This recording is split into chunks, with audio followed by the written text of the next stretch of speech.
Speaker. For a decade, the Liberals adopted a do-nothing approach on housing, staring a crisis in the eye without doing much to address it.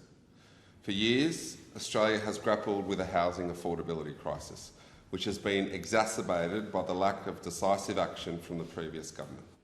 Under their watch, the housing crisis got worse. The lack of action from the former government made a bad situation worse. Now it's harder to buy a home for first home buyers, for young families and for older people as well. While they indulged in political rhetoric and empty promises, ordinary Australians grappled with the harsh realities of unaffordable housing, dwindling supply and lack of government support.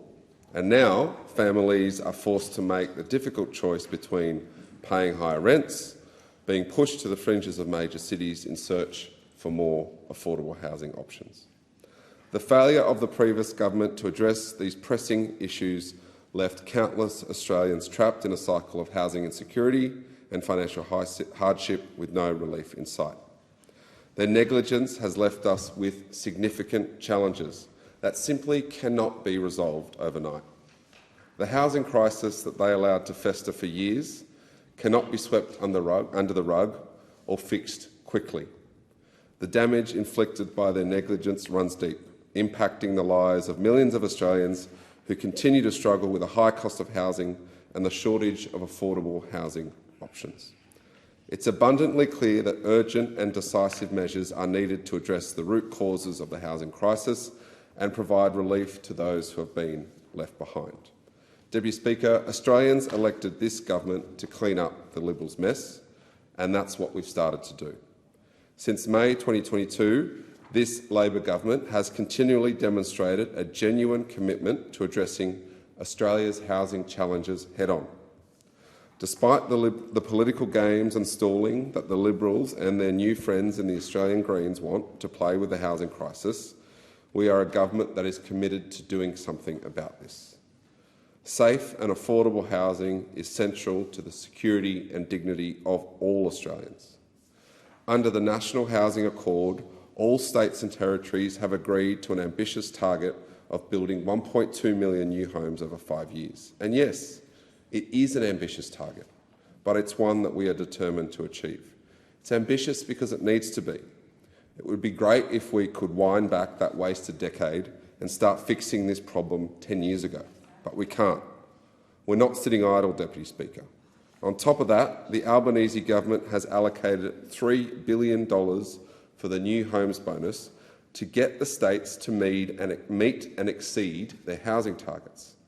Furthermore, the government has invested in the Housing Support Program, a $500 million funding initiative to kick-start housing supply in well-located areas. This program will not only stimulate construction activity, but also ensure that new homes are built in places where they are needed most.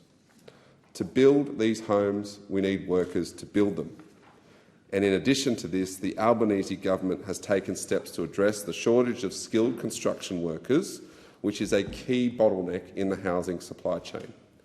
By providing fee-free TAFE and targeted skilled migration, the government is investing in the future of Australia's construction workforce. These investments are paying off, with trade commencements up almost 20% in the government's first year, a clear sign of progress and momentum in the construction sector. We're also investing in building 40,000 new social and affordable rentals through the Housing Australia Future Fund and a further 4,000 through the Social Housing Accelerator.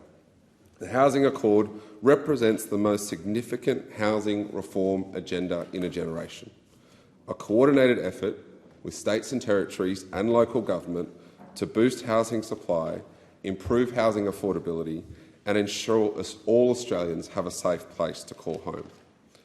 Those opposite like to come in this place and put forward questions and motions trying to undermine what the government are doing and seek to blame everyone else but themselves for this housing crisis. And we saw it today in question time. 2 disgraceful questions from the opposition seeking to blame migrants and migration for 10 years of housing inaction.